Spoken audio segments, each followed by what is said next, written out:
سلطان مراد ثانی سلطنت عثمانیہ کے چھٹے سلطان تھے، جنہوں نے سلطنت عثمانیہ سے تیموری حملوں کے تمام نشانات کو ختم کرتے ہوئے سلطنت کو پھر سے ترقی کی راہ پر گامزن کیا تھا۔ سلطان مراد نے 22 جولائی 1444 میں عیسائیوں سے 10 سال کے لیے امن معاہدہ کیا، اور سلطان کو اب اطمینان حاصل تھا کہ کیونکہ 22 سال مسلسل جنگوں کی وجہ سے اب سلطان مراد امور سلطنت کی جانب سے دل برداشتہ ہو چکے تھے۔ سلطان مراد اب چاہتے تھے کہ وہ بقیہ زندگی سکون کے ساتھ گزارے۔ صلح نامہ زیڈجن کے بعد جب سلطان ایشیائے کو چک واپس آئے تو یہاں انہیں اپنے سب سے بڑے چہیتے بیٹے علاء الدین کی وفات کی خبر ملی۔ شہزادہ علاء الدین نہایت بہادر اور لائق تھا۔ سلطان مراد نے اب سلطنت سے کنارہ کشی اختیار کر لی۔ سلطان مراد نے اپنے دوسرے بیٹے محمد، جس کی عمر ابھی صرف 14 سال تھی، کو تخت نشین کیا، اور وہ خود عیدین چلے گئے۔ لیکن سلطان مراد نے جس سکون کی تلاش میں تخت چھوڑا تھا، وہ سکون انہیں عیدین میں بھی نہ مل سکا۔ ہوا کچھ یوں کہ جب یہ خبر مشہور ہوئی کہ سلطان مراد نے تخت سے کنارہ کشی اختیار کر کے سلطنت ایک کم عمر شہزادے کے سپرد کر دی ہے جو کہ ناتجربہ کار ہے، تو عیسائیوں نے ترکوں کو یورپ سے نکالنے کا فیصلہ کیا اور صلح نامہ زیڈجن، جسے ابھی بمشکل 1 ماہ ہی ہوا تھا، اسے ختم کرنے کی تیاریوں میں لگ گئے۔ اس غداری کا اصل مجرم کارڈینل جولین تھا، جو کہ پوپ کی سرپرستی کی وجہ سے ترکوں کے ساتھ معاہدہ شکنی پر زور دے رہا تھا۔ اس کے علاوہ قسطنطنیہ کا بادشاہ بھی اس تحریک کا حامی تھا۔ یہاں حالات تمام تر عیسائیوں کے حق میں ہوتے نظر آ رہے تھے، کیونکہ عثمانی سلطنت کی باغ ڈور ایک کم عمر اور ناتجربہ کار شہزادے کے ہاتھ میں تھی۔ ایشیائی کوچک امیر البانیہ نے پھر بغاوت برپا کر دی تھی اور عثمانی دستے اسے کچلنے میں مصروف تھے، جبکہ دورہ دانیال میں وینس اور برگنڈی کے بحری جہازوں کا قبضہ تھا، جس کی موجودگی میں ترک افواج کا ایشیائی کوچک سے یورپ آنا مشکل تھا۔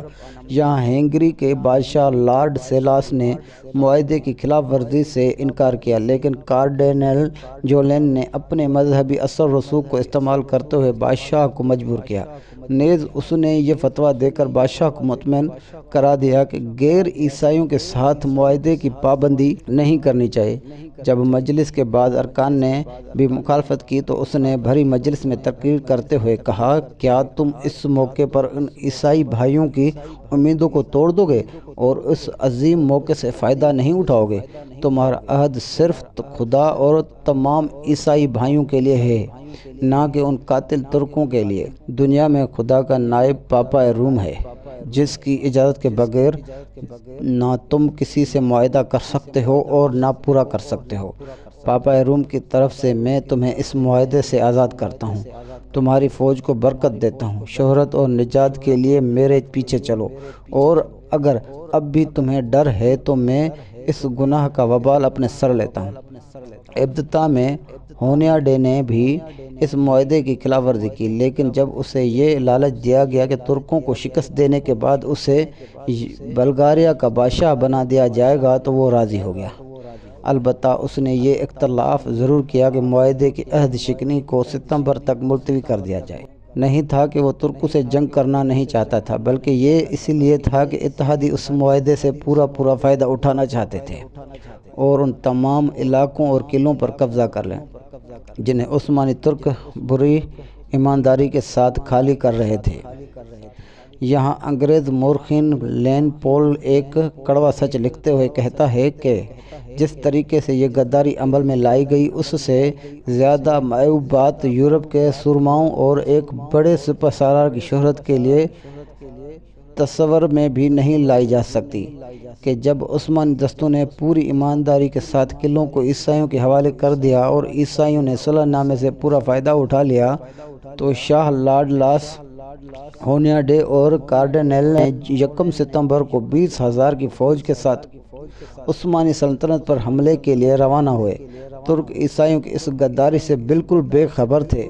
اس کا نتیجہ یہ ہوا کہ بہت سے ترک دستے جو قلعے میں موجود تھے شہید کر دیے گئے اور کچھ کو چٹانوں سے نیچے پھینک دیا گیا اور متعدد قلعے عثمانی سے چھین لیے گئے۔ بحر اسود کے ساحل پر عیسائی نے پہنچ کر وارنا چلے گئے اور شہر کا محاصرہ کر لیا۔ ترک اس اچانک حملے سے بالکل بے خبر تھے مسلسل محاصرے کی وجہ سے یہاں ترکوں کو ہتھیار ڈالنے پڑے اور وارنا پر عیسائیوں کا قبضہ ہو گیا۔ ان ابتدائی فتوحات کی خبریں جب دولت عثمانیہ کے امرائے اور وزرائے کو ہوئی تو انہوں نے سلطان مراد سے گزارش کی کہ یہ وقت عیسائیوں کی طاقت کو کچلنے کا ہے، ورنہ دشمن شہزادے محمد کی نو عمری اور ناتجربے کا فائدہ اٹھاتے ہوئے آگے بڑھ جائیں گے۔ سلطان مراد نے حالات سے آگاہ ہوتے ہوئے 40,000 کی فوج جمع کی اور عیسائی سے مقابلے کے لیے نکل پڑے۔ درہ دانیال پر عیسائی بیڑے کا قبضہ تھا، لیکن مراد نے عقل مندی کا مظاہرہ کرتے ہوئے جنیوا کے بحری جہازی کوفی سپاہی 1-2 قات کے شرح سے محصول ادا کرتے ہوئے اپنی پوری فوج کو یورپ منتقل کر دیا۔ اتحادی فوج اپنے نشے میں مست تھی، انہیں سلطان مراد کے یوں اچانک آ جانے کا یقین وہم گمان بھی نہیں تھا۔ سلطان مراد نے وارنا سے 4 میل کے فاصلے پر اپنے خیمے نصب کیے اور جنگ کی تیاری کرنے لگے۔ جان ہونیاڈے کو اپنے سابقہ فتوحات کی بنا پر اپنی فتوحات کا پورا یقین تھا۔ اس نے مجلس کی اس تجویز کو ماننے سے انکار کر دیا کہ لشکر کے گرد ناکہ بندی کر کے سلطان مراد کے حملے کا انتظار کرنا چاہیے، بلکہ ہونیاڈے پوری فوج کے ساتھ خود سلطان مراد پر حملے کے لیے نکل کھڑا ہوا۔ یوں 26 رجب 848 ہجری بمطابق 10 نومبر 1444 کو دونوں فوجیں ایک دوسرے کے سامنے صف آرا ہوئیں۔ ہونیاڈے اس عیسائی فوج کا سپہ سالار تھا۔ عیسائی فوج کے دائیں اور بائیں میں ہنگری اور ولاچیا کے بہترین دستے تھے۔ ترکوں کی طرف پہلی 2 صفیں بے ضابطہ سوار اور پیدل فوجوں کی تھیں۔ دائیں بازو کے کمان رومالیہ کے بیلربے کے ساتھ تھی اور بائیں بازو کی کمان اناتولیہ کے ساتھ تھی۔ ان کے پیچھے مرکز میں خود سلطان مراد چیری دستوں کے ساتھ موجود ہے۔ سلطان نے ایک اونچے نیزے کے سرے پر صلح نامہ زیڈجن کی نقل فوجی نشان کی طرح ہوا میں لہرا رکھی تھی۔ جنگ شروع ہونے کے قریب ہی تھی کہ ایک ایسا واقعہ پیش آیا جس سے کہ عیسائی فوج کے دلوں میں بدشگنی پیدا ہو گئی۔ ہوا کچھ یوں کہ اچانک ہوا کہ ایسا شدید جھونکا آیا کہ عیسائیوں کے بادشاہ کے علاوہ تمام نیچے زمین پر گر گئے۔ جنگ کا آغاز ہوا۔ جنگ کی شروعات میں عیسائی کامیاب رہے اور ترکوں کو پہلی 2 صفوں کے قدم اکھڑ گئے اور فوج میں کھلبلی مچ گئی اور سلطان مراد کو اپنی شکست کا یقین ہونے لگا۔ زندگی میں پہلی اور آخری بار صبر و استقلال کا دامن ملا سعید کے ہاتھ سے چھوٹنے لگا۔ سلطان نے گھوڑا موڑ کر بھاگنے کا ارادہ کیا، لیکن اناتولیہ کے بیلربے نے، جو کہ سلطان کے پاس میں ہی موجود تھا، اس نے سلطان کے گھوڑے کی لگام پکڑ لی اور سلطان سے کہا کہ ابھی تو مایوس ہونے کی کوئی وجہ نہیں۔ سلطان کو اپنی غلطی کا احساس ہوا۔ سلطان نے ینیچری فوج کی کمان خود کی اور ان کا حوصلہ بڑھانا شروع کر دیا، اور یوں دیکھتے ہی دیکھتے جنگ کا نقشہ ہی بدل گیا۔ ینیچری فوج نے سلطان کی کمان میں ایسے خطرناک حملے کیے کہ عیسائی فوج کے قدم اکھڑ گئے۔ لارڈ سیلاس بڑی بہادری سے لڑا، لیکن اچانک اس کا گھوڑا زخمی ہو کر گر گیا۔ اتنے میں ینیچری فوج کے ایک دستے نے لارڈ سیلاس کو گھیر لیا۔ لارڈ سیلاس نے ترکوں سے درخواست کی کہ اسے گرفتار کر لیا جائے، لیکن ترکوں میں عیسائیوں کی عہد شکنی کی وجہ سے اس قدر غصہ تھا کہ ایک پرانی ینیچری سپاہی خواجہ خیری نے آگے بڑھ کر اس بد عہد کا سر تن سے جدا کر دیا۔ خواجہ خیری نے اس کا سر تن کاٹ کر ایک نیزے پر رکھا اور نیزہ لے کر عیسائیوں کی جانب بڑھا۔ ہنگری کی فوج اور امرا نے جب یہ منظر دیکھا تو ان کے دل بیٹھ گئے اور میدان جنگ سے دم دبا کر بھاگ کھڑے ہوئے۔ جان ہونیاڈو نے کچھ دیر کے لیے جم کر ترکوں کا مقابلہ کیا۔ اس کی کوشش تھی کہ کس طرح لارڈ سیلاس کا سر ترکوں سے چھین لیں، لیکن وہ اس کوشش میں ناکام رہا اور باقی عیسائیوں کی طرح میدان سے بھاگ نکلا۔ لیکن اس وقت تک عیسائیوں کی فوج کا آدھا حصہ ترکوں کے ہاتھ جہنم واصل ہو چکا تھا۔ ہنگری کے بادشاہ کے علاوہ اس جنگ میں 2 اور مشہور پشپ اور بعض نامور افسر اس جنگ میں ترکوں کے ہاتھوں مارے گئے تھے۔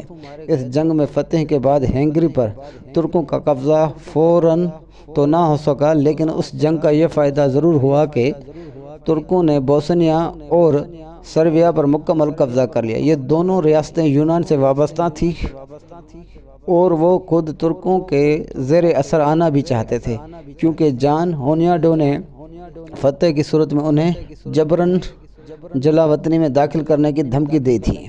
سرویا کا ایک مشہور مورخ رانکی لکھتا ہے کہ ایک مرتبہ جارج بروکین نے جان ہونیاڈو سے پوچھا کہ اگر اس جنگ میں فتح ہو جاتی ہے تو وہ مذہب کے متعلق کیا کرے گا؟ تو ہونیاڈو نے کہا کہ میں سرویا اور بوسنیا کو کیتھولک مذہب قبول کرنے پر مجبور کر دوں گا۔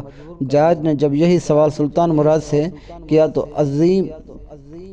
عظیم عثمانی سلطان نے جواب میں کہا کہ میں فتح کے بعد ہر مسجد کے ساتھ ایک گرجا گھر بنوا دوں گا اور عیسائیوں کو پوری مذہبی آزادی ہوگی۔ اسی لیے روم کے ماننے والوں نے عثمانیوں کی مدد کی اور جب عثمانیوں نے بوسنیا پر حملہ کیا تو صرف 8 دنوں کے مختصر وقت میں اہل بوسنیا نے 70 قلعوں کے دروازے عثمانیوں کے لیے کھول دیے۔ یوں بوسنیا پر عثمانیوں کا قبضہ ہو گیا اور بوسنیا کا شاہی خاندان ختم کر دیا گیا اور اس کے بعد سے ممتاز امراء نے اسلام